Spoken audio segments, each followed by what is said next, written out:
was buried beneath my shame.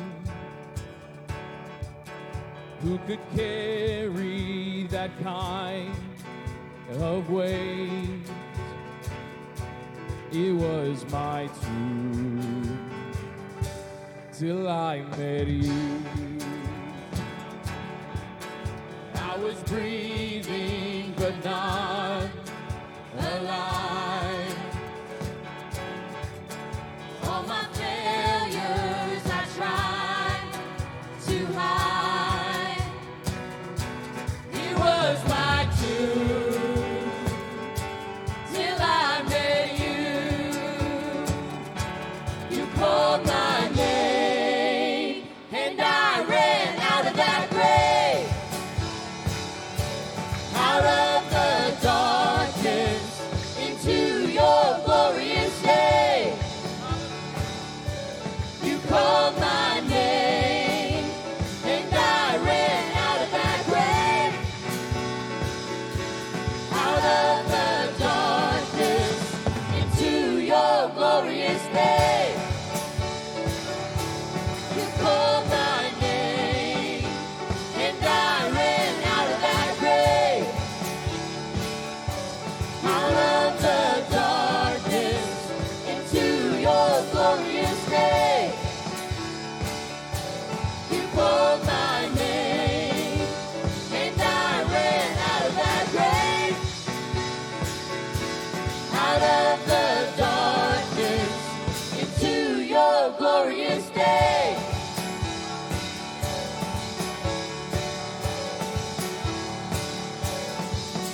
Now your mercy has saved my soul.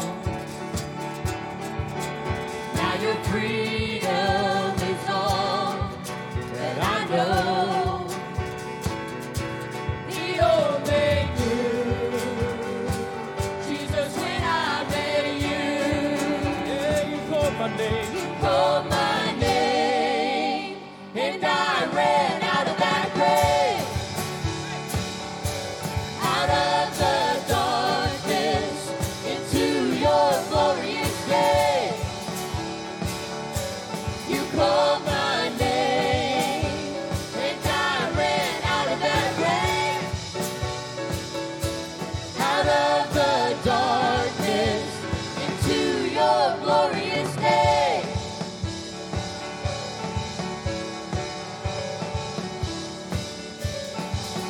Now your mercy has saved my soul.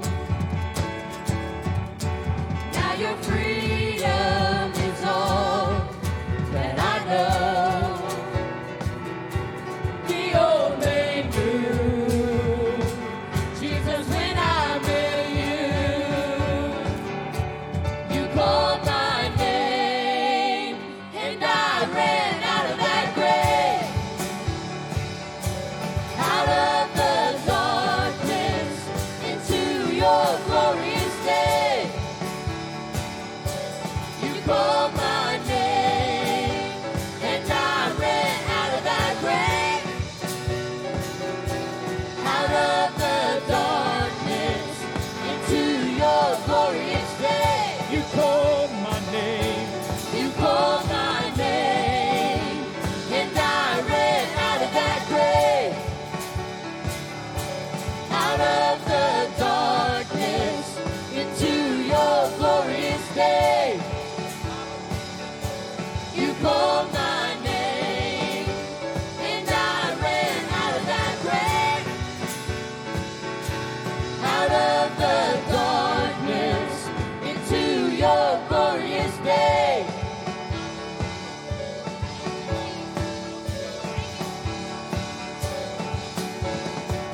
I needed rescue, my sin was heavy. The chains break at the weight of your glory. I needed shelter, I was an orphan. Now you call me a citizen of heaven. When I was broken, you were my healing. Now your love is the air that I'm breathing. I have a future, my eyes are open, 'cause when you called my name,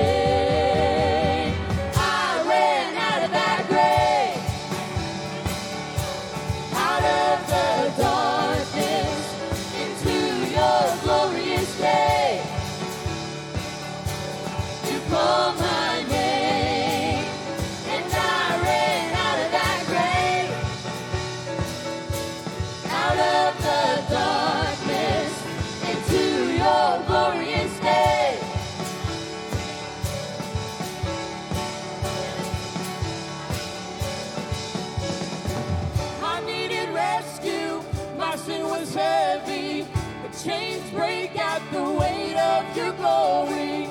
I needed shelter, I was an orphan. Now you call me a citizen of heaven. When I was broken, you were my healing. Now your love is the air that I'm breathing. I have a future, my eyes are open. 'Cause when you called my name, I ran out of that grave. I'm living in the light now, I'm living in the light now. I'm living in the light now, I'm living in the light now. I'm living in the light now, I'm living in the light now. I'm living in the light now, I'm living in the light now. I'm living in the light now, I'm living in the light now.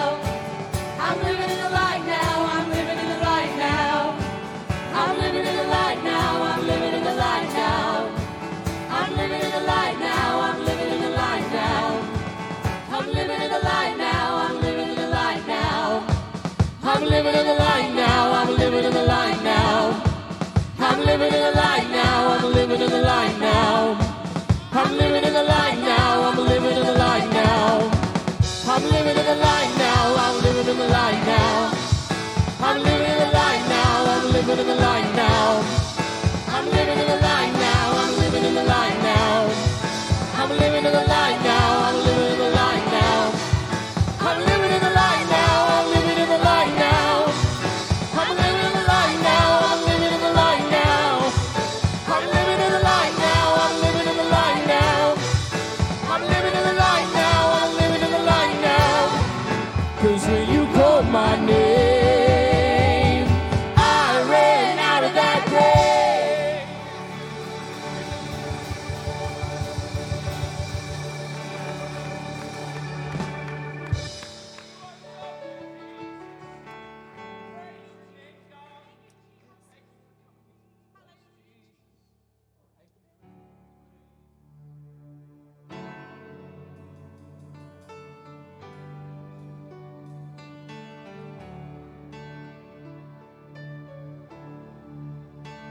On the cross hung my pain and the guilt and the shame. Jesus bore my suffering to the grave to make me free. Oh, the blood that was shed, it now flows to cover sin. It washes clean and purifies in its healing crimson tide. Jesus, He took my place in divine exchange. Hallelujah, grace is mine. Now I will live by faith for the one who saves. He gave all to give me life. Jesus, He took my place in divine exchange. Hallelujah, grace is mine. Now I will live by faith for the one who saves. He gave all to give me life. The Spirit is my present help. I'd be lost all by myself. He resurrects, He sanctifies, He takes His power and makes it mine. Jesus, He took my place in divine exchange. Hallelujah, grace is mine. Now I will live by faith for the one who saves. He gave all to give me life. Jesus, He took my place in divine exchange. Hallelujah.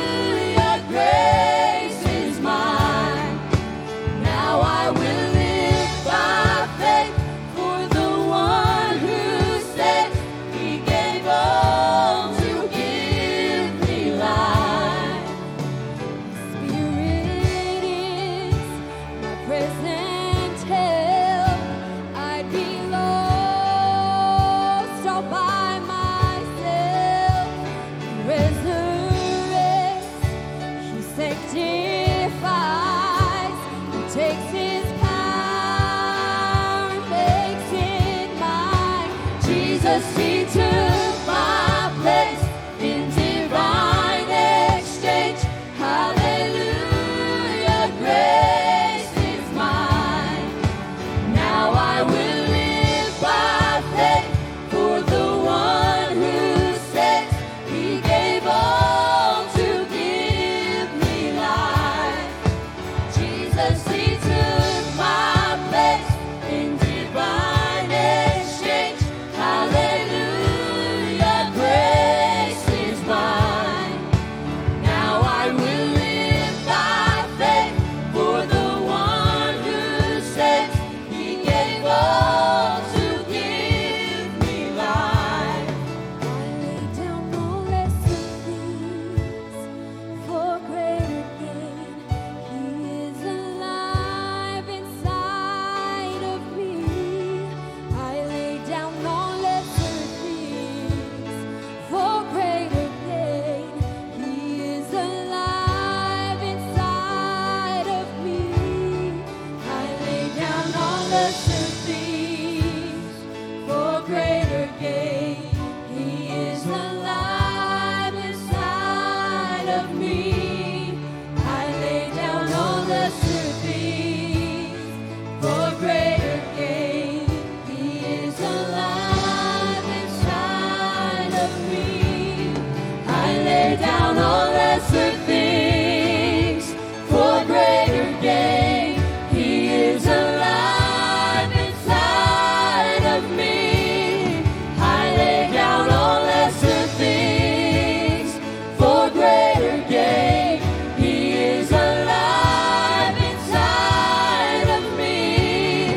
I lay down all lesser things for greater gain. He is alive inside of me. I lay down all lesser things for greater gain. He is alive. Oh, Jesus, he took my place in divine exchange. Hallelujah, grace is mine. Now I will live by faith for the one who says he gave all to give me life. Jesus, he took my place in divine exchange.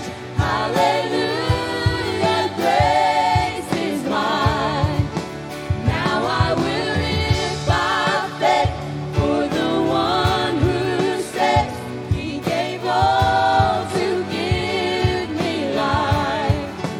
Lay down all lesser things for greater gain. He is alive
Praise the Lord.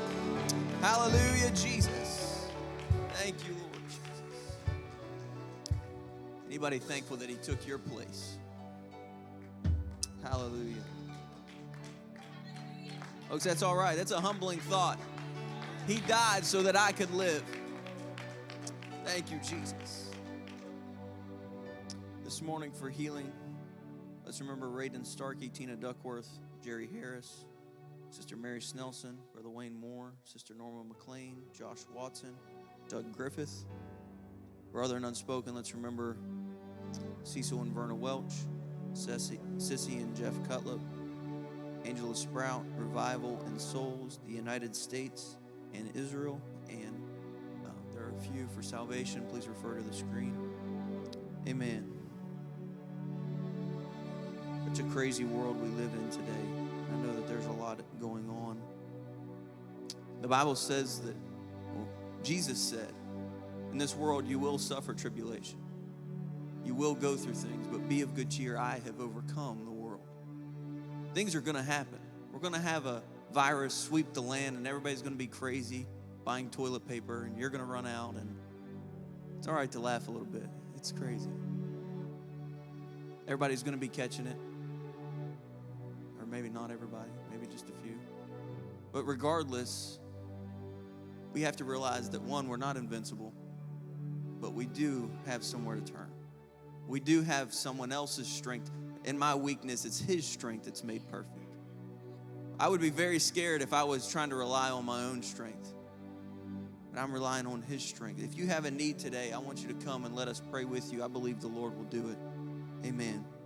Father, we're so thankful to be in your presence. God, I'm so thankful to come and be able to lift my hands to you in worship. God, you are so holy. You are so worthy of praise. And we exalt you today. God, you know every need of every saint in this room. God, you know every need that we've mentioned. God, you know exactly what's going on. And God, we trust in that. God, I find hope in that you know exactly where I'm at this morning. You know exactly what I'm going through. And God, I need your strength. I need your help. God, we're trusting in your miracle working power and your healing power, God. Knowing that when we mention your name, the name of Jesus in our situation, that there is healing, there is deliverance, and there is power in that name. And I thank you today for what you're doing. Lord, I ask that you would touch our nation. Lord, touch this world. God, grant strength to overcome this. In the name of Jesus, we pray. And we thank you, Lord, for what you're going to do. Lord, we thank you, Lord, for what you're doing right now. We believe that you're working, God, and we worship you. We thank you, Jesus. Hallelujah, Lord God. You are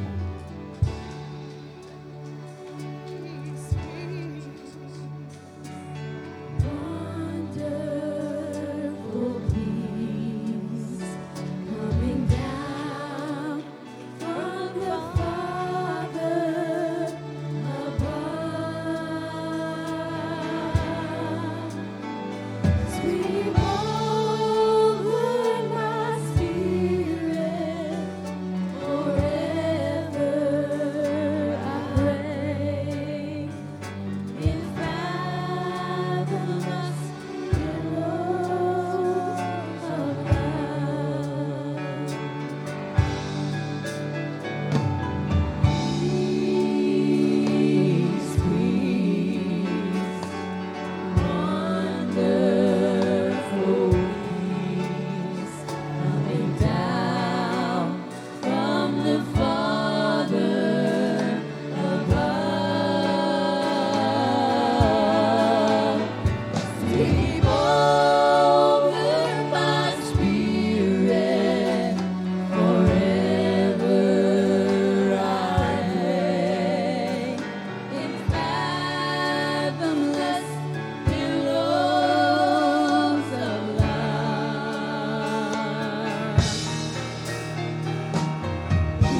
bless you as you're seated. Here in just a moment, we're going to be blessed by ministry and song by a Sandy duet. And that's going to be Sister Cheri Sandy and Sister Cayla Sandy. We're looking forward to that. I do want to mention to you a couple of things by way of announcements before we get to that. One is that I'm excited to say that we are going to, again, be restarting up our college and career class starting today. And so those of you that are of that age, please feel free to come and join us in the back. And we are excited about that. And I'm also excited about the ministry of our missionary, Stephen and Marcia Well, that will be here with us tonight. And I encourage you to come and be blessed by their ministry. And they are in West Virginia for a brief time, and we're glad that we were able to snag them to be with us here at CAC. Just a couple of quick announcements. We do encourage, as we do every week, to come join our prayer coordinator and your pastor in family prayer on Mondays at 6. And then our youth service will be coming up the 1st of April. I do want to mention that in accordance with an edict from the district, that was a proactive precautionary measure regarding the concern over the virus spread that resulted in the cancellation of both sectional events and district events. Our Purpose Institute Bible College classes that were coming up soon are postponed. And so we'll be getting new dates to our students regarding that. The bake sale is due to happen on Thursday, April 9. That's at the courthouse. We encourage everyone to please bake or donate. Also, due to some complications, the game night planned by our marriage ministry at the Columbos is being postponed, and a new date is to be announced. And as far as we know, the ladies' conference has not been canceled. As of right now, it is. Okay. As of right now, the district ladies conference event is not canceled, and so ladies, please do continue planning to attend that. And if things change on that, we'll be sure to let you know. We want to congratulate a couple of our precious folks who are having natural birthdays within the coming week, and one of them is today, Brother Timmy Chevront. And another one having his natural birthday on the 18th, and that is Elder Zach Sandy.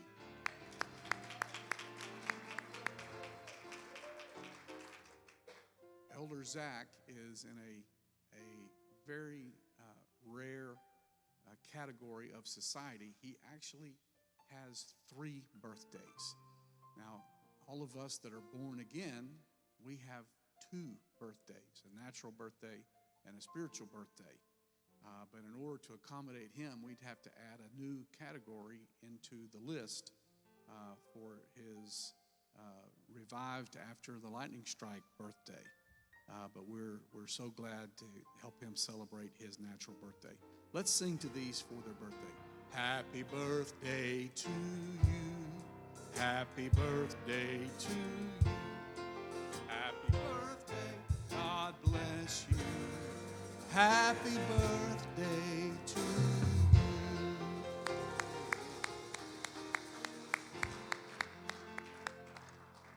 Amen. I always appreciate all of the great work that Sister Rhonda does on our bulletin. And folks, if you could just get a sense of the wonderful faithfulness and dedication that she has. If she is going to be traveling out of town, she strives to find a way to get the bulletin done, even in the midst of her travels. I remember on one occasion she had a cast and was working to type with one hand so she could get it done. And I so appreciate the featured verse that she selected for us today, 1 John 5:14. And this is the confidence that we have in him, that if we ask anything according to his will, he heareth us. Amen. I do want to mention that we certainly do not fault anyone for taking common sense precautions. But in the midst of every precaution that we take, we stress again, do not let yourself be given over to a spirit of fear. Do not panic. Stay calm, trust the Lord, and there's nothing wrong with taking common sense precautions. It does not mean that you have doubt or that you're not trusting the Lord. The scripture says don't tempt the Lord, which would include carelessness and not taking common sense precautions. But in the midst of all of this, we know that the Lord is able to help and bless. To my knowledge, at this time, West Virginia is the last and only state in America to have no confirmed cases of the virus. That doesn't necessarily mean that there isn't a case that hasn't been confirmed, but I think it is a wonderful thing that we have no confirmed cases yet. So in the midst of all of this, I want to thank you for being here. I do want to mention just a word about weighing things out. It's great when governments voluntarily shut down things to try to spread the virus, try to prevent spread of a virus. It's wonderful when private companies and corporations and private individuals modify their behavior to try to prevent the spread of a disease. But one of our states in the United States, in the Northeast, has actually outlawed gatherings. And they specifically made church gatherings illegal during this panic over this virus. Now, there's a difference between a church willfully suspending its services and a church being told by the government that they cannot meet.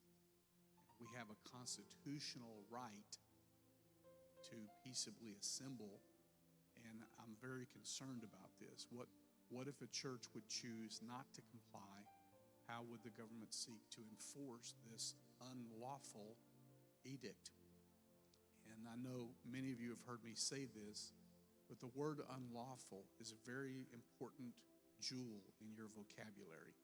And you have to go to dictionaries that are 150 years old to even get a reliable definition of the word unlawful. Unlawful doesn't just mean something that isn't a law. It refers to a behavior that cannot be made right by any law, and it can even refer to a law that ought not be a law. And it's interesting, if you think that might makes right and the person who is in charge can just make the rules any way they want, what would stop them from making legal that which should never be made legal? And is there a higher power, a higher law that they can't get around? And in fact, there is. And so we see that in his day, John the Baptist looked at the political power of the day, the powers that be, that were behaving in a sinful way, and who can hold them accountable, who can say that what they're doing is wrong. They can just simply say, by a word, I make it right. And it's important to notice, John the Baptist did not point his finger and say, it is illegal. He pointed his finger and said, it is unlawful for you to have your brother's wife. And so unlawful is one of those words we need to not lose from our vocabulary. And so there is need for prayer, for wisdom, for those in power, that they make good decisions. Imagine with me, if you will, that in a desire to save lives by preventing the spread of the virus, you stoke such fear and panic that you have people unable to get resources that they need, and they die for lack of resources because of the panic. Imagine with me that in this reaction to self-quarantine and prevent the spread of the virus, that it causes the market to collapse, and then people who were economically teetering on the edge find themselves homeless and some of those die from exposure and starvation. It's possible for an overreaction to kill more people than the virus might have killed. Now, how can we weigh all of this out? Well, I will tell you that when any system has that many variables and no one can plot it accurately, there is one in the universe whose genius can plot any outcome and know any situation, and this is why we need God's help. We need God's wisdom. We need his guidance. And we can pray on behalf of our leaders that God grant them that wisdom and that knowledge to be able to make good and right decisions. And so I just so much appreciate you being here, and to those that have concerns, either you have symptoms and you're staying away, or you have concerns and out of an abundance of caution, you're at home and watching by live stream, we're thankful also for you. I don't want to come across in any way as casting aspersions or casting stones at anyone. We're just thankful that God is helping us. Let's take a few moments and just thank the Lord. Let's lift our hands and lift our voices and just thank the Lord. Hallelujah, Jesus. God, we praise your name. Help by your power. Praise the name of the Lord. Amen, amen, amen. Let's worship with Sister Cayla and Sister Cheri as they come to minister in song.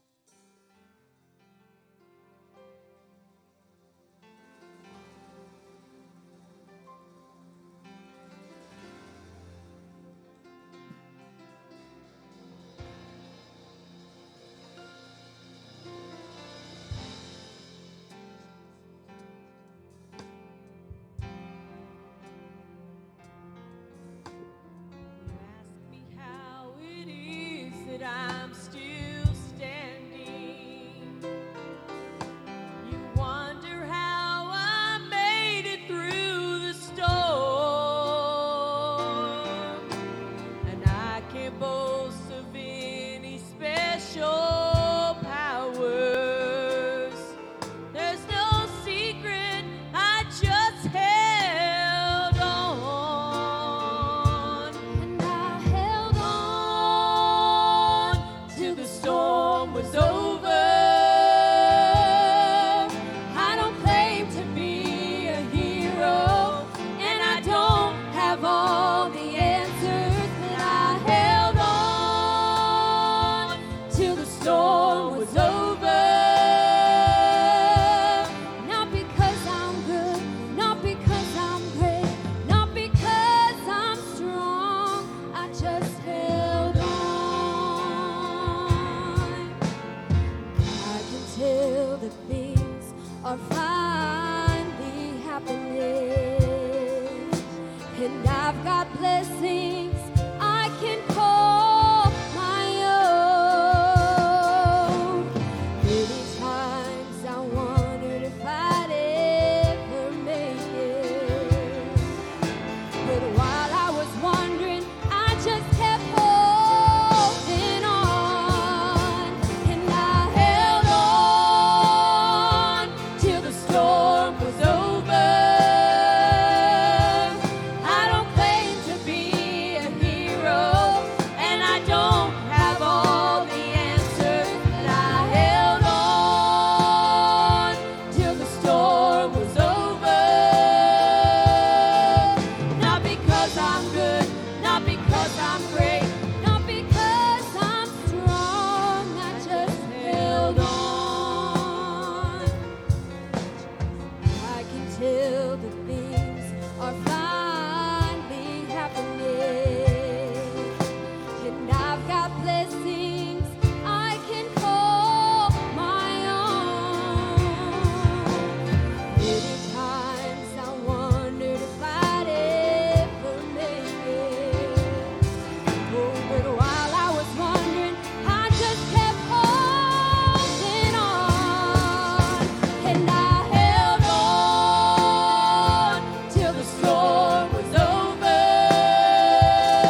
stand together, and would you join me again in giving praise to God? This time because He's blessed us to be able to give. What a privilege we have to be able to give.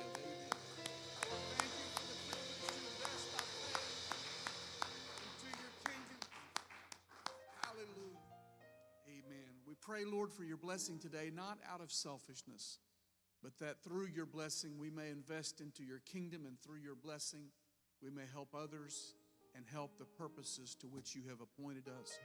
Quicken us, Lord, with blessings so that we may better serve our families, our communities. Quicken us, Lord, with blessings so that we can better serve missions efforts and godly kingdom purposes. I pray, Lord, let your touch be strong upon this people. Help us to go forth, Lord, and do exploits for your kingdom, we pray. In Jesus' name, amen. Come, let's march and give and fellowship as we do, and our classes can be dismissed. The mighty God is Jesus, the Prince of Peace is He, the everlasting Father, the King eternally, the wonderful in wisdom, by whom all things are made, the fullness of the Godhead, in Jesus is displayed. It's all in Him, it's all in Him, the fullness of the Godhead, it's all in Him, it's all in Him, it's all in Him. The mighty God is Jesus, and it's all in Him, it's all in Him, it's all in Him, the fullness of the Godhead, it's all in Him, it's all in Him, it's all in Him. The mighty God is Jesus, and it's all in Him. Emmanuel, God with us, Jehovah, Lord of hosts, the omnipresent Spirit who fills the universe, the advocate, the high priest, the Lamb for sinners slain, the author of redemption, oh glory to His name.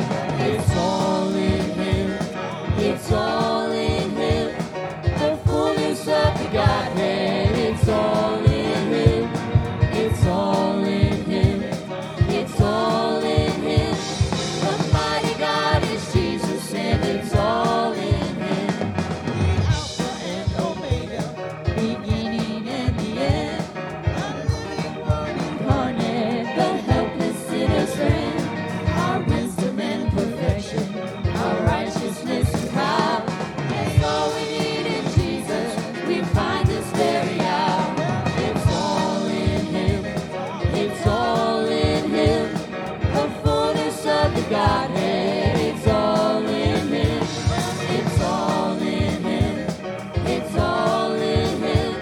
The mighty God is Jesus, and it's all in Him, it's all in Him, it's all in Him, the fullness of the Godhead, it's all in Him, it's all in Him, it's all in Him. The mighty God is Jesus, and it's all in Him. Our God for whom we waited will be the glad refrain of Israel recreated when Jesus comes again. Though He will come and save us, our King and priest to be, for in Him dwells all fullness, and Lord of all is He. It's all in Him, it's all in Him, the fullness of the Godhead, it's all in Him, it's all in Him, it's all in Him. The mighty God is Jesus, and it's all in Him, it's all in Him, it's all in Him, the fullness of the Godhead.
as we get our Bibles, get ready to go into our adult Bible class, let's make Brother Bud Sandy welcome as he comes to teach this morning.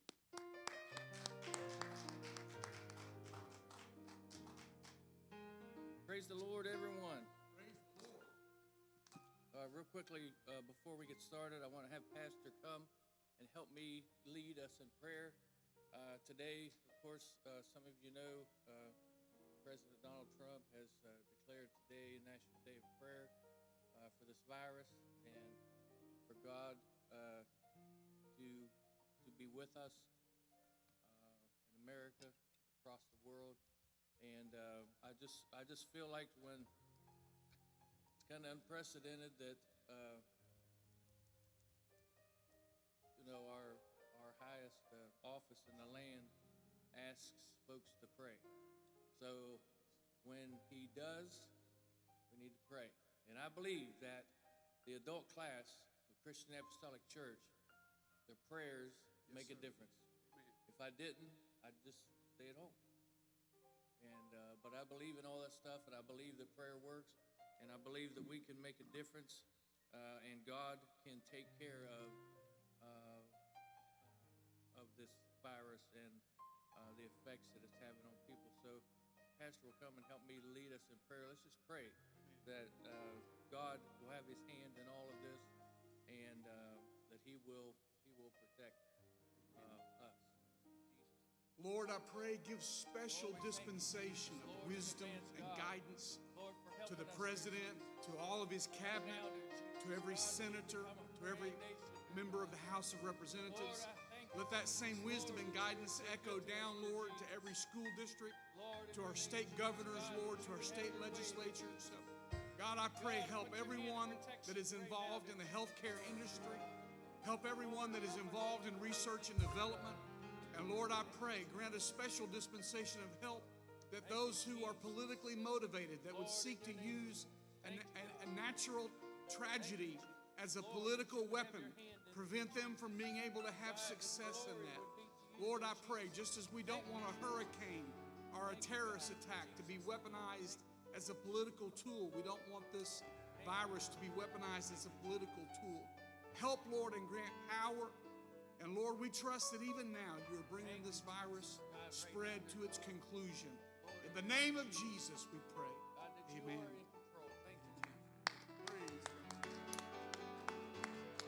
Amen. I believe when you pray, God hears our prayers. And I've asked Sister Joseph and Sister Rebecca to stick around just a minute. I woke up this morning knowing, having that in mind, and I began to pray, and the song came to my mind, and I just believe it's an older song. I remember when I was young doing the signing to it, or the whatever, I guess it's signing, and it's true, and this can be our prayer also. He's got the whole world in his hands. And truly today we got to believe that whatever is taking place, God is in control. God can fix it, and we put our trust in him. That's not something that is new. We put our trust in him, and if we could, I'm going to back off and not sing, but I'll leave that to them. But it's true. God, the whole world, he's got it in his hands. Amen. He's got the whole world in his hands. He's got the whole world in his hands. He's got the whole world in his hands. He's got the whole world in his hands. He's got the whole world in his hands. He's got the whole world in his hands. He's got the whole world in his hands.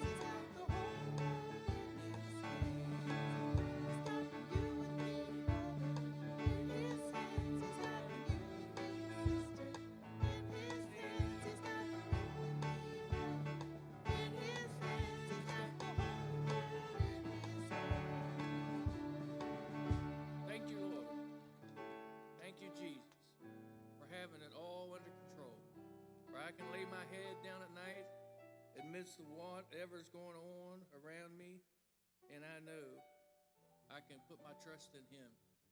And if he decides to wake me up the next morning, I thank him. But if he decides it's time for me to join him, so be it. And we have to be sold out and just accept whatever he has for us. And I just believe that his plan for me is perfect. I believe that his plan for our church is perfect. And I just trust him. Amen.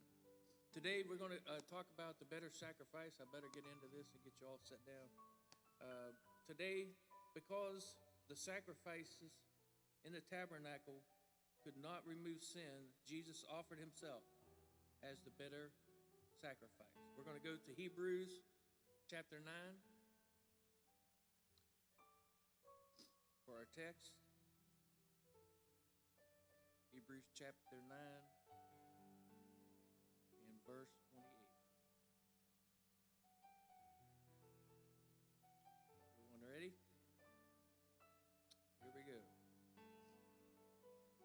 So Christ was once offered to bear the sins of many, and unto them that look for him shall he appear the second time without sin unto salvation.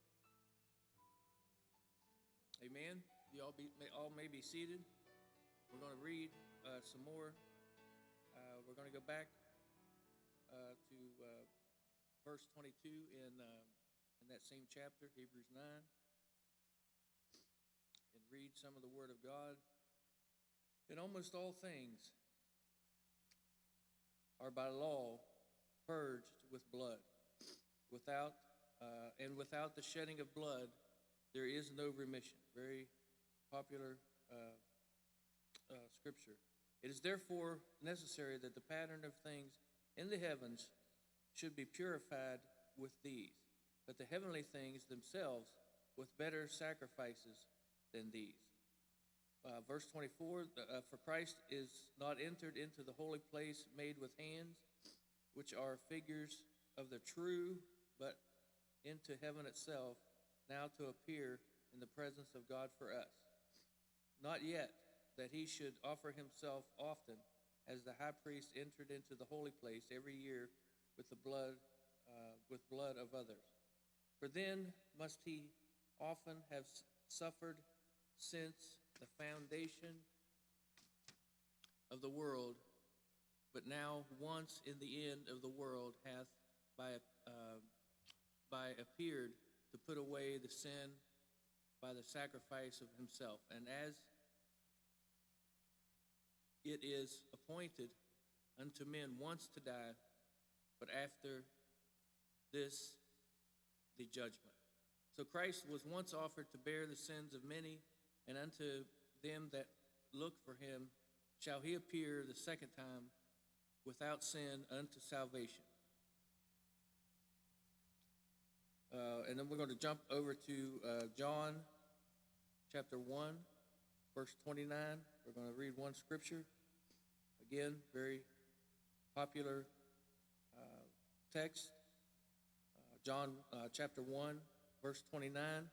The next day John seeth Jesus coming unto him, and John said, Behold the Lamb of God, which taketh away the sins of the world.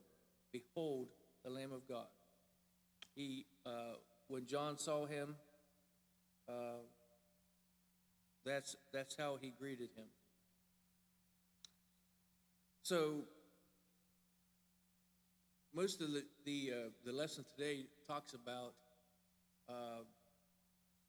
stain and removing the stain of sin. Talks about first your teeth. People are obsessed with some people today, or I'm the worst one to be talking about teeth. My teeth are a mess.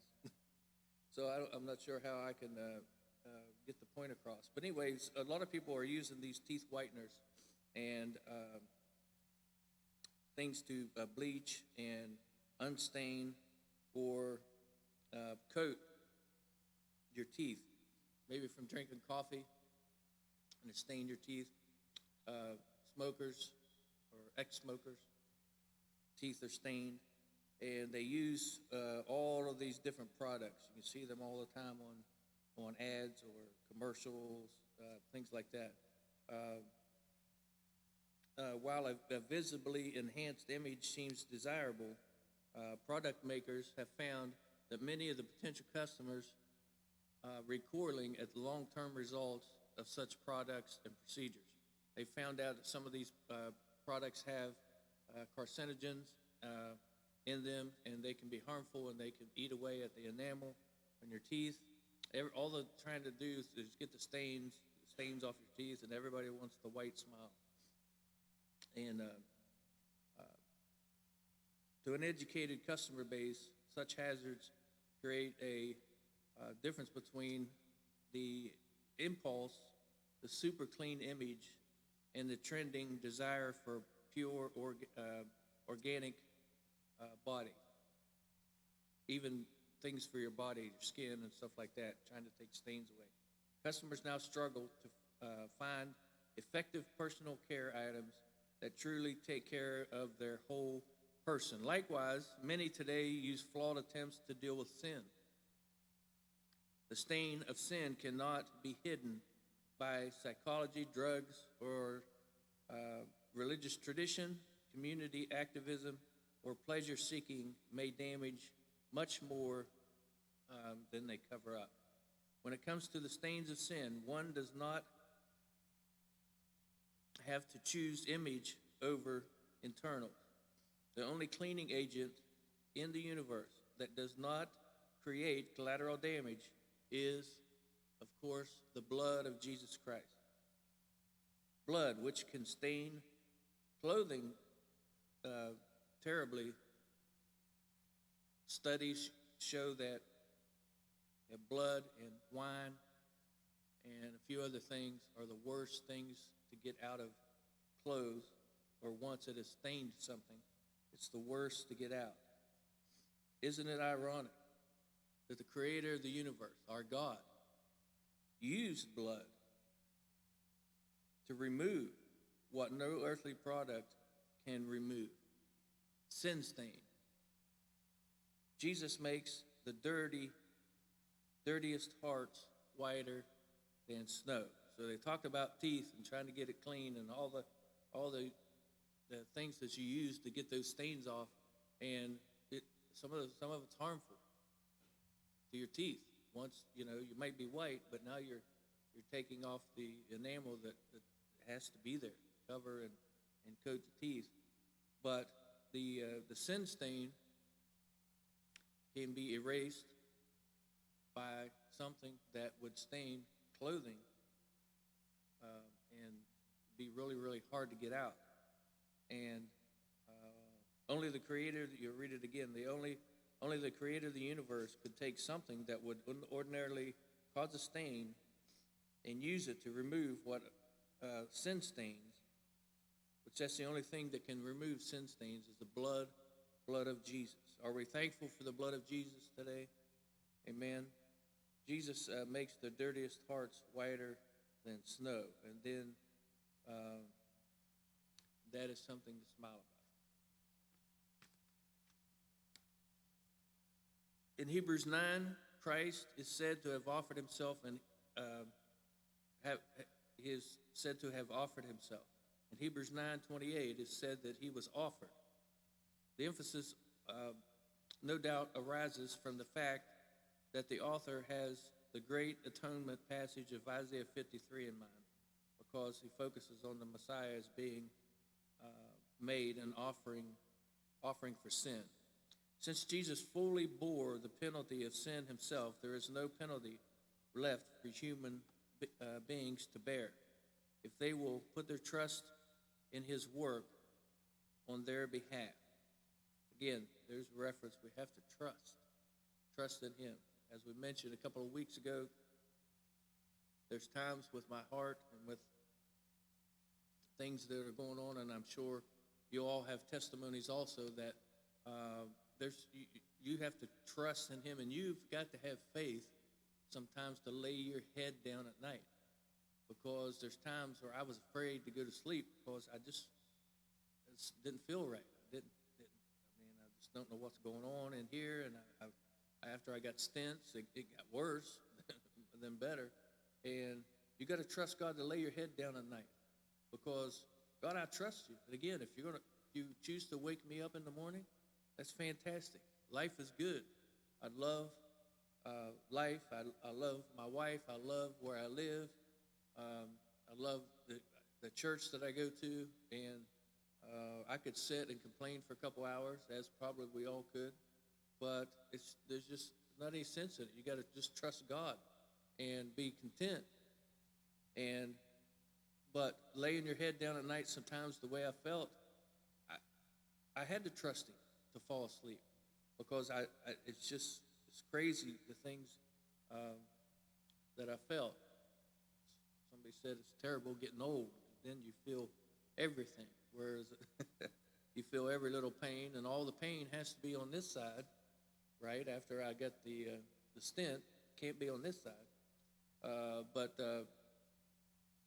I trust Him. I trust Him with my life, and things that I've went through in my life, and I'm sure again that everyone has stories. I've learned that, and maybe that's why I had to go through some of them. Maybe that's why we have to go through some things. Is I've learned to lean on Him, and God, I can't do it. As Brother Zach said, all the strength that I have is not. I'm not strong enough up here. I'm not strong enough here. I'm not strong enough in my core being to deal with some of the things that we have to deal with, some of the things that we go through in our lives, situations that arise, and I feel so much closer to God. As I said before, Zach was struck by lightning, and we went through that whole ordeal, and not knowing whether we was going to lose our teenage son or not. I could never stand up here and talk before. I was at work, and I was running a restaurant, and when I went to do employee meetings, I could never stand up in front of people and talk. It wasn't the lack of confidence, because I've been in restaurants all my life, and I know what I'm talking about, and I know, it's not that I don't have the confidence of knowing. It's just that I just was, I guess, shy and had never been in front of people and talked. But, through all of that, I don't know if this is maybe the way to say it, but I learned a new level of prayer. I've learned to stick my face in the carpet and intercede, and I've become bolder, and I want to tell people.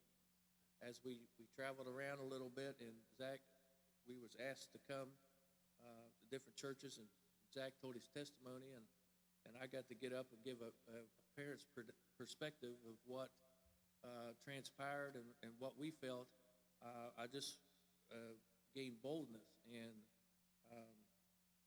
I thank the Lord for that. But anyway, we got to trust God in our everyday walk.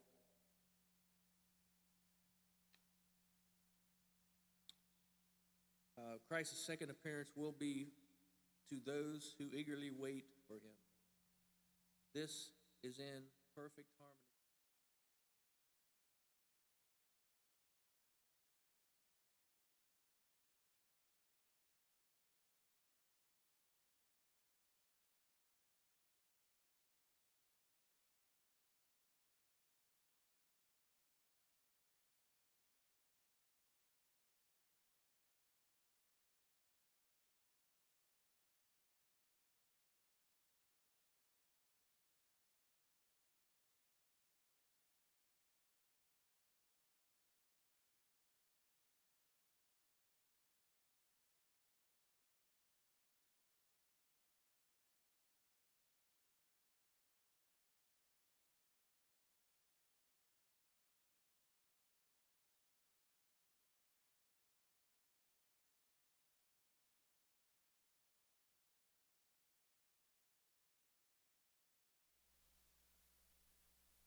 time during which the first covenant was enforced, with the coming of the new covenant, the covenant of symbols had served its purpose. The gifts and sacrifices offered under the law of Moses were incapable of making him, quote unquote, who performed the service perfect in regard to the conscience. Those ritual offerings provided no assurance of right standing with God, since the blood of bulls and goats did not take away sin. This doesn't make him right with God,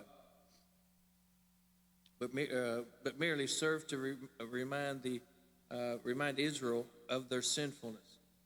The sacrifices left the people of Israel with a troubled conscience. This does not mean that no one under the law ever enjoyed a clear conscience, but that clear conscience was not obtained by sacrificial rituals. For those during the era of law, a clear conscience with God was gained by faith in God. Faith that God will do what he said he would do, just as it is today. The high priest entered the most holy place in the tabernacle, of course, only on the Day of Atonement. He was required to sprinkle the blood of bull upon the mercy seat to make atonement for himself and the members of his house, and sprinkle the blood of goats on the mercy seat for the sins of the people. The sacrifices on the Day of Atonement, of course, were all for all sins and had not been dealt with previously throughout the year by their sacrifice. Excuse me. What the Holy Ghost intended to signify by the rituals of the Day of Atonement is that the way into the true holiest of all, not yet made manifest, while as the first tabernacle was yet standing. As dramatic as the events of the Day of Atonement were, they were mere symbols of a greater reality. The ceremonies served to illustrate not how simple and easy it was to gain access into the immediate presence of God, but in fact, how difficult it was. There was nothing about the Day of Atonement that suggested to the people of Israel that they too could enjoy intimate fellowship with God. Instead, the rituals were frightening and exclusive. The high priest entered the most holy place at the risk, of course, of his own death. Jewish tradition indicates the prayer of the high priest when he exalted the most holy place was intentionally short, lest he put Israel in terror. When he survived the last ritual of the day and it was over, he invited his friends to a feast of celebration. According to an ancient legend, now this is interesting. According to an ancient legend, when the high priest entered the most holy place on the Day of Atonement, a rope was tied around his ankle. Now, you know where we're going with this. So his body could be removed from the Ark of the Covenant in case of his death, because nobody could go in and retrieve him. They would also surely die. The Scripture says nothing about this, but gives strict commandments to how the high priest was to be dressed. That sound familiar? High priest had to have a certain dress when he entered the Holy of Holies. We can be sure that God would not tolerate deviation from his instructions. The presence of the rope would, of course, itself have been cause for his death. So the ancient legends probably are not correct on that one. So the whole rope idea was just one of those rumors. Rumors. We hear rumors. The phrase, while the first tabernacle was still standing, that further supports the claim of Hebrews that the tabernacle was associated with the law of Moses was a thing of the past. At the time Hebrews was written, the tabernacle was no longer standing. It had been, of course, replaced by the temple. But the author is not interested in the temple still standing in Jerusalem as he wrote. It would soon be destroyed. He is interested in the original intent and function of the tabernacle, worship as prescribed by Moses under the first covenant, and its comparison to the new covenant worship as prescribed by Jesus. The sacrificial rituals of the law of Moses were external. They did not deal with the needs of the inner man. They pertained to meats and drinks and diverse washings and carnal ordinances. Leviticus 11 details the laws concerning clean and unclean foods.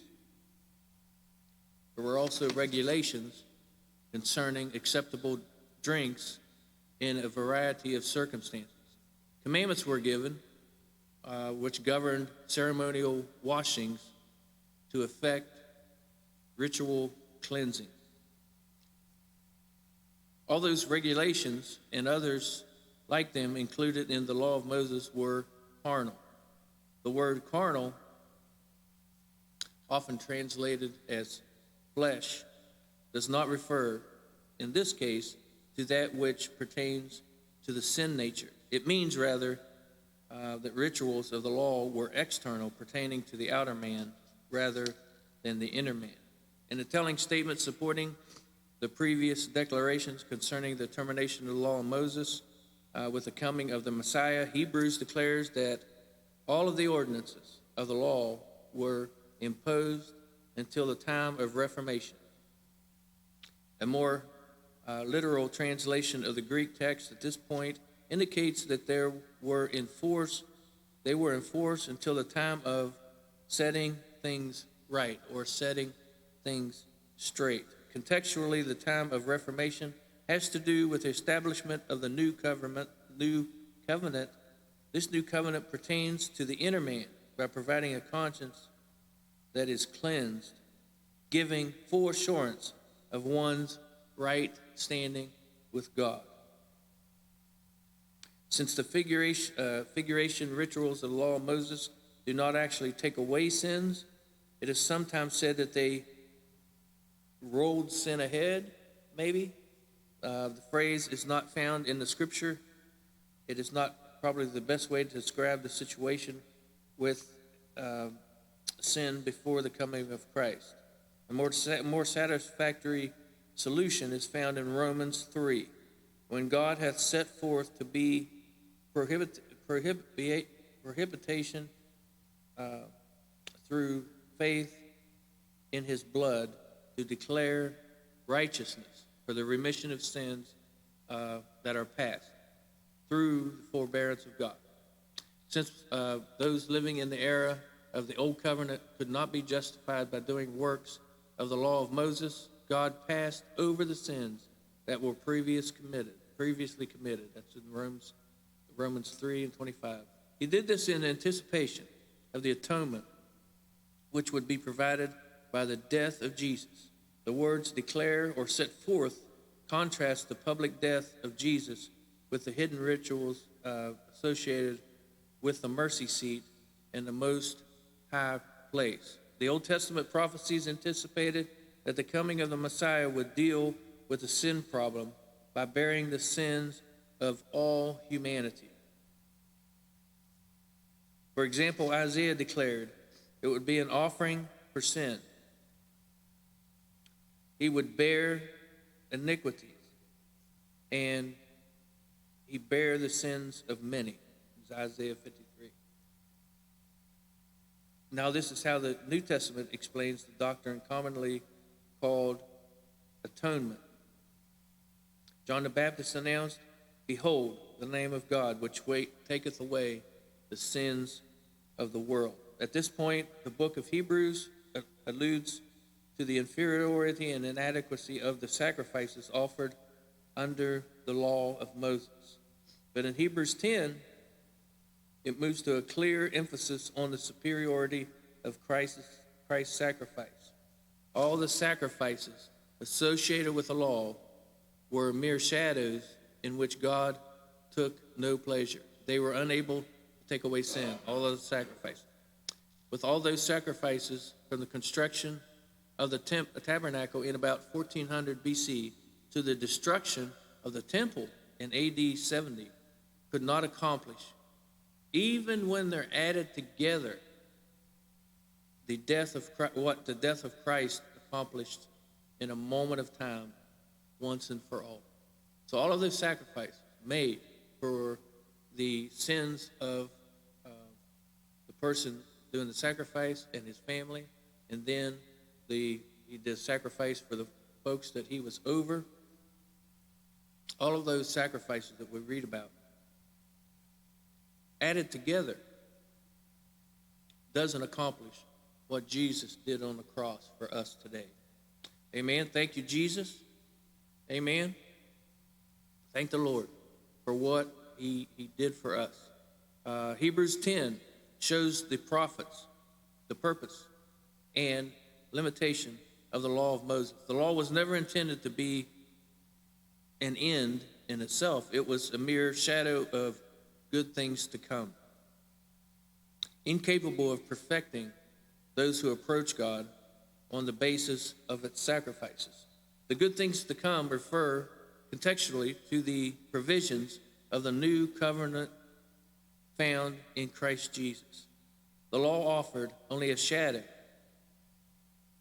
of these things.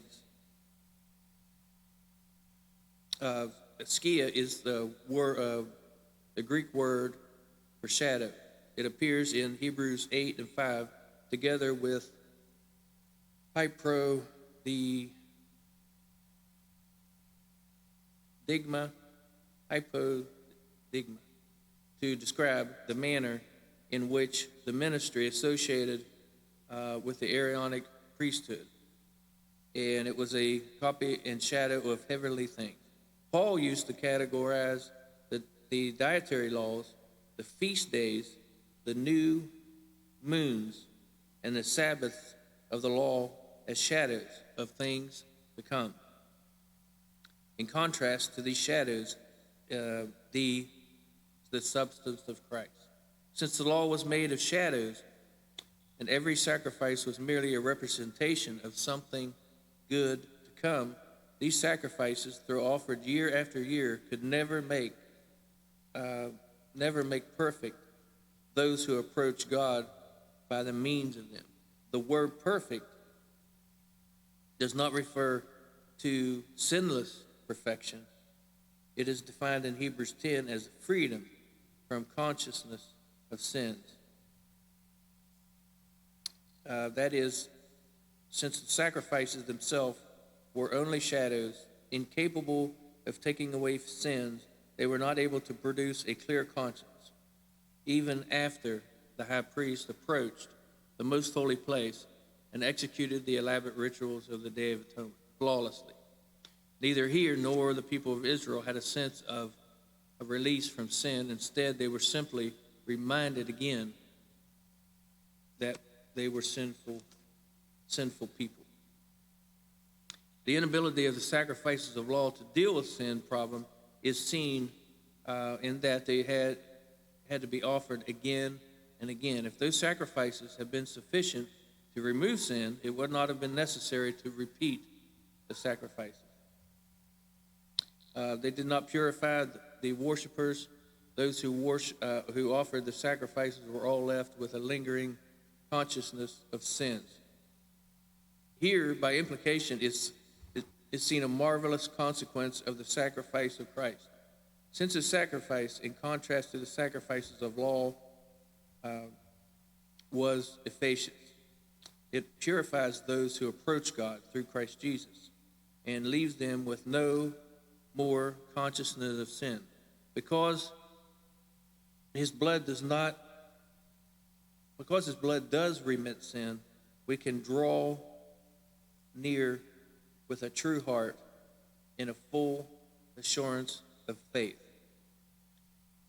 The one sacrifice of Christ was sufficient.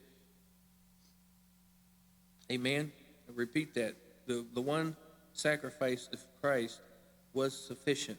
When a sacrifice is offered that can perfect those who approach God on its basis. There is no need for any further sacrifice. At that point, sacrifices can cease to be offered. The sacrifices associated with the law of Moses served as an annual reminder of the sinfulness of people. Of course, we talked about that. Since the word translated remembrance, used only in the New Testament, only here in the establishment of the Lord's Supper. The implication is strong for a connection between the two. Just as the sacrifices of the law continually reminded the people of Israel of their sinfulness, so the bread and the cup of the Lord's Supper continually reminded believers of the new covenant established in Christ's blood and of the cleansing from what they provide. The word translated take away, is a strong one. It is used to describe the way Peter cut off the ear of the high priest's servant, and the way that the reproach of Elizabeth's barrenness was taken away when she conceived. The new covenant implication is that the offering of the body of Christ was able to do what the blood of bulls and goats could not do. Of course, the blood of bulls and goats were sacrificed in the Holy of Holies. The blood of Jesus took away sins as decisively as Peter's sword sliced off a man's ear, and as decisively as Elizabeth's conception eradicated her reproach. Are you completely confident that your sins have been dealt with by Christ's sacrifice? Are you sure God no longer remembers your sins and iniquity? Is your conscience clear today? Even with the good news that Christ died for our sins and that his blood remits sin completely, some who have obeyed the gospel nevertheless fear upon reading Hebrews 10 that they are not saved. This need not be. The context of these verses in Hebrews shows that the willful sin warned against a defection from Jesus Christ in the new covenant to the dead works of the law. The phrase, "There remaineth no more sacrifices for sin," signified that no other sacrifice can atone for the sins of those who reject Jesus' sacrifice. We learned a couple of weeks ago in our lesson that do we insult our Savior unknowingly? And we came up with that if Bible says that Jesus said, "Come boldly, approach the throne boldly." And if we reject that or somehow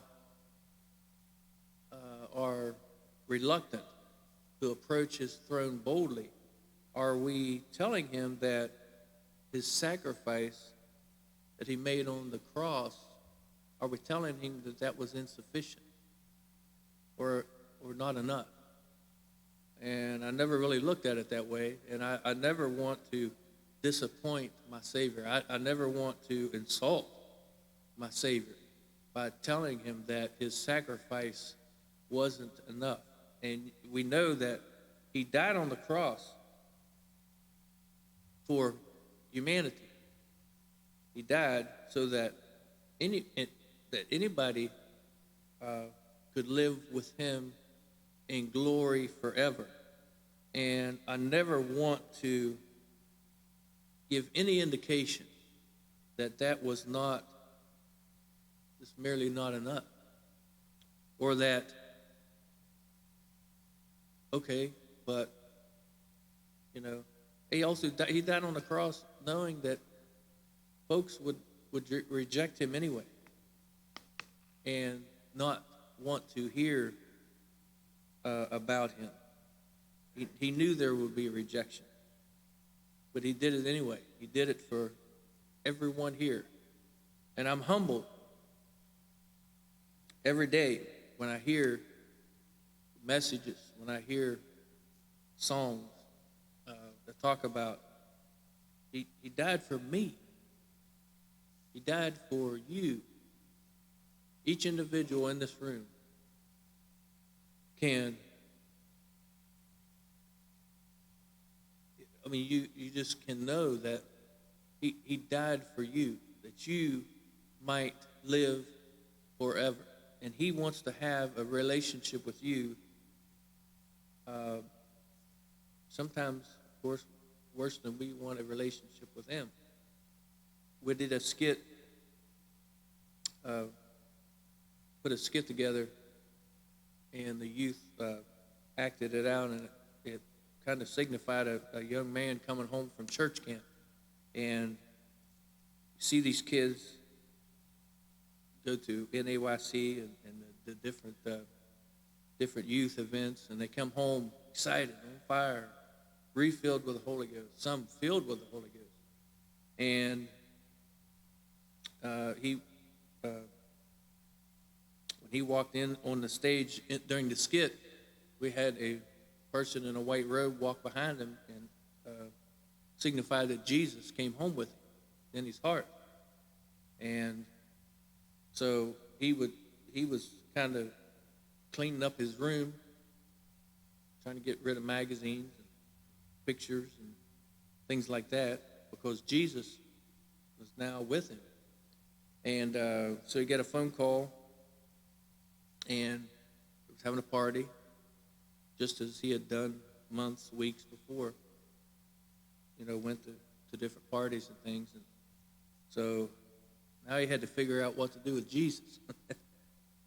Because Jesus, he hung up the phone and said, Jesus, I'm glad you're with me. I'm glad that you're part of me. I'm glad that, I spoke in tongues, and I received your spirit and all this stuff. And I'm glad you're with me. But he said, I've got to do something. So you wait right here in my room. I'll be back. And as he went to exit, Jesus stood up and walked with him towards the door of his room to exit. And so he took Jesus back and set him down in the chair and said, no, Jesus, you don't understand. I got to do this on my own. I've got to, take care of some things. And it just wouldn't be somewhere you would want to go. And he said, you sit right here. And he walked towards the door, and Jesus walked to the door with him. And so over time, he got upset with Jesus, said, I don't need you. I got to do this on my own. And so as the skit went on, he did finally go and got into a car accident and came back to Jesus in his room and kind of, Jesus, I understand that now, more than ever before, that I need you, and I don't need those other earthly pleasures that I had before. We have to trust in him, because he is the only place. Again, a couple of lessons ago, we had that we can't get rid of sin on our own. Sin just doesn't go away. And the only way that we can be cleansed is to go to our Savior.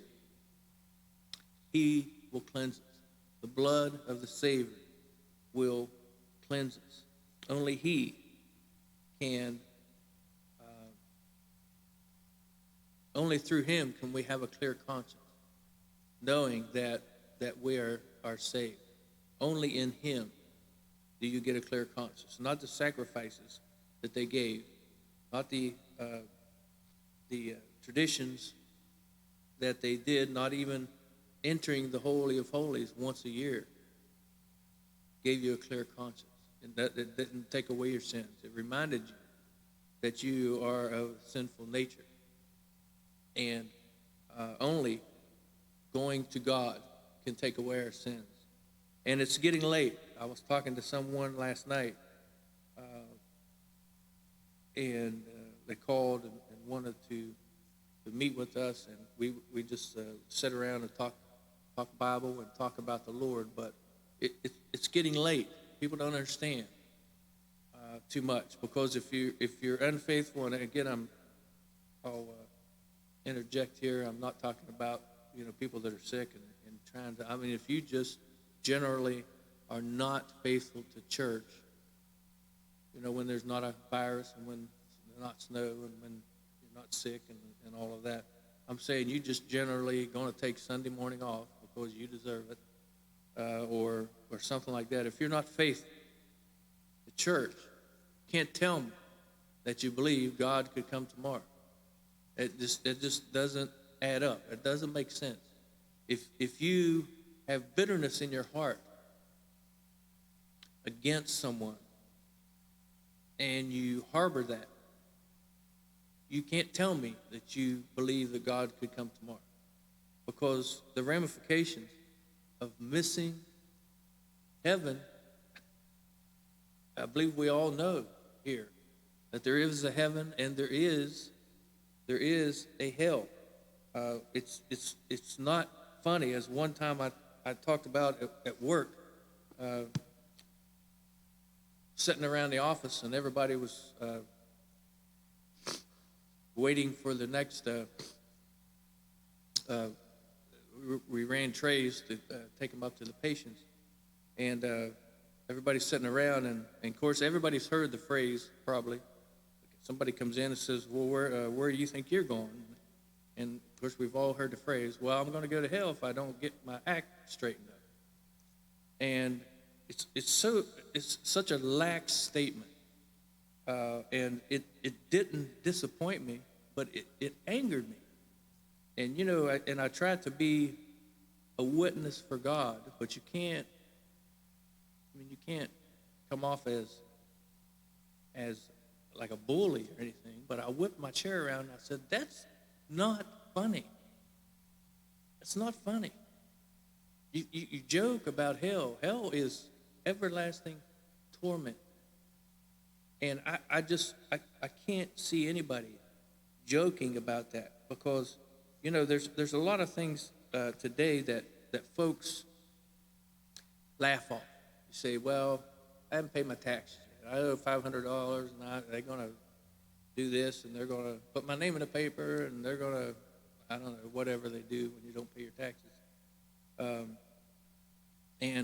it'll be okay. I ain't worried about it." Or something else that's pretty serious, and, "Well, I ain't too worried about it. I don't care." I mean, that's fine. We can laugh off a lot of stuff, but hell's not funny. It's real, and there's a lot of people going to go there.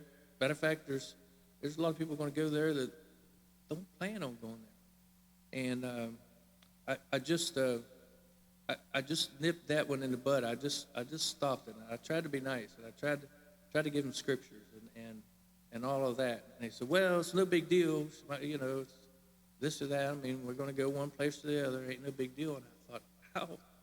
Lord have mercy." I don't know how to react. I mean, it's just I can't wrap my mind around it, because I live every day. God, if there's anything in here that needs to go, I want to be a vessel for you. I trust you with your plan that you have for me. And we got to be there. We got to be there. The phrase, "there remaineth no more sacrifice for sins," signifies that no other sacrifice can atone for the sins of those who reject Jesus' sacrifice. Those who turn away from the provisions of the new covenant are without any resource to deal with the problem of sin. The word translated sin is a present and continuous active participle, describing not a one-time sin or even an occasional sin, but continual, persistent sin. This warning is not against the struggles with faith that all Christians experience, or even an occasional lapse of faith, but instead against an ongoing rejection of Jesus, outside of whom there exists no other source of salvation. Of course, we know that God is a God of salvation. There is no other resource, no other source of salvation except for through Jesus. And if we reject Jesus and the sacrifices that he made, there's no other source of salvation. To trample under the foot the Son of God is to reject him as the promised Messiah, denying his deity and refuse the atonement. Those who have placed their faith exclusively in Jesus Christ and have obeyed the gospel message need to have no fear about their loss of their salvation. We're not perfect people, but we strive to be perfect.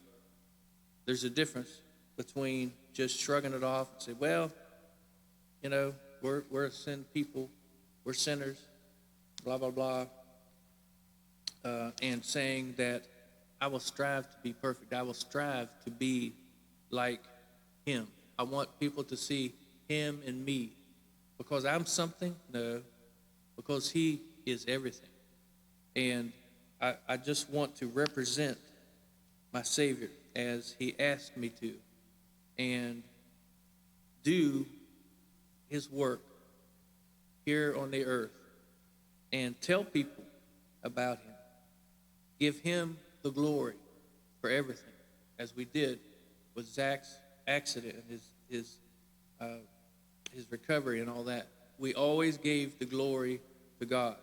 And I told folks, share your testimony. I have shared with folks testimonies that comes from this church about pastor and his wife having his accident and God helping them and different things that has happened in his church. I share with folks.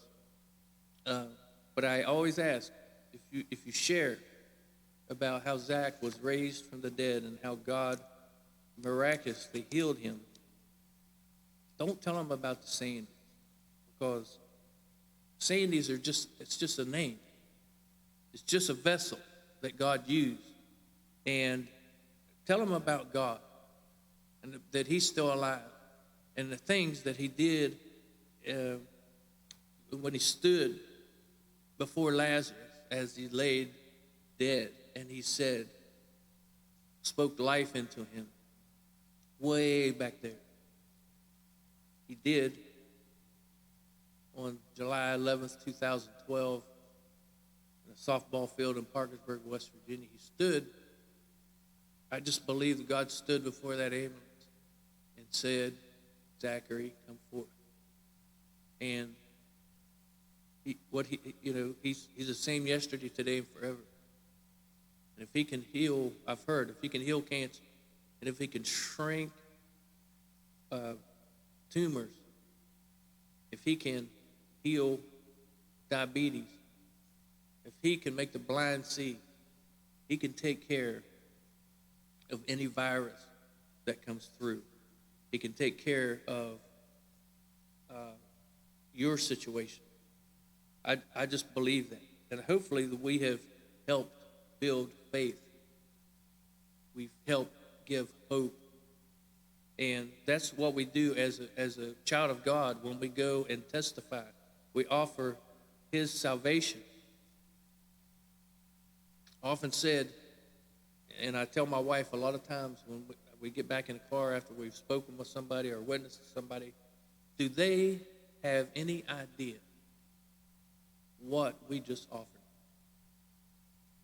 Not we offer. We are the tool.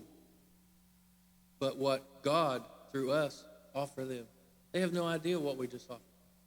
People can come up to you and say, hey, would you like a $20 bill? And, they can make a decision whether they want it or not. Some people grab it out of your hand before you get the sentence out. But when you go and witness for God, What are you offering them? They can't even fathom what you're offering. Even folks that know a little bit about church, I'm sure they just can't grasp what you're offering. You're offering them to live forever in glory with our Savior. And it could also be said, do they have any idea what you're trying to keep them from? Torment forever. So those who have placed their faith exclusively in Jesus Christ and have obeyed the gospel message need to have no fear about the loss of their salvation. Quote, but we are not of them who draw back into perdition, but we are of them that believe in the saving of the soul. So, the better sacrifice. Christ was once offered to bear the sins of many, and unto them that look for him shall he appear the second time without sin unto salvation. The better sacrifice. You can buy things. It's not a sin to buy things and maybe work on your teeth and maybe get them to shine and get them pearly whites going again. But understand that the blood of Jesus, which on clothing and carpets makes stains that you may never get out. But the blood of Jesus will wash, it will take your sins away. And thank you, Jesus, every time that I think about that. Thank you, Lord, for making a way. He has done so much. When I had to quit work at the United Hospital Center because of my eyes, I learned benefits I had no idea were even available. They paid me for 8 months after that I had to quit work there because of some kind of a benefit. They give you half pay. And then all of the accruals you could use. And then they had something put away in a 401k type thing, money sharing thing that I even had no idea that was there. And there's so many benefits that was there after that I had to quit that kept us above water, as far as our checkbook for a long time. But that pales in comparison to what resources we have with our God. And it's humbling when I think about that. I have an advocate. I have a God that doesn't judge me on my past. I have a God that doesn't plan my future with my past in mind. I have a God that when I repent, truly repent, that he, your neighbor or your friend might remember what you did, but God doesn't know what they're talking about when they bring your past up, if you've truly repented. And I'm just thankful. We have so much to be thankful for with our God. And one day, when he steps out, trumpet blows, my feet come off the ground, oh, what a day. Oh, what a day. My mother used to sing a song, and it has to do with scriptures in the Bible, but the name of the song was If I Perish, I perish. But I'm going, I'm going to see the King. That's my attitude today. The song goes on to say, they're all trials and tribulations, persecutions, troubles, and woe. I'm going to see the King. That's my attitude today. If I perish, if coronavirus takes me, I'm going to see the King. And so I do, again, cautions and all that, take precautions. But if that's the way I'm going to go, if that's the way he's planned for me in my life to go, then I accept it. I'm going to see the King. And that was an awesome testimony that when my mother sang that song, I loved it. And it gave me inspiration, it gave me hope, it gave me faith, it gave me an attitude that come what may. It's the attitude we have to have. Come what may. I'm going to see the King. Today, tomorrow, next week, next month, 10 years from now, I plan on going to see the King. And I'm thankful for a God that I can trust with my health, with my finances, with my everyday life. I can trust him. Put my trust in him, and he will not fail. I believe Pastor's teaching another class, so if we all can stand. Thank you all for coming out today. A little cold, a little bit of snow out there, but again tonight we have a missionary. You will enjoy his testimony and his he will be ministering also.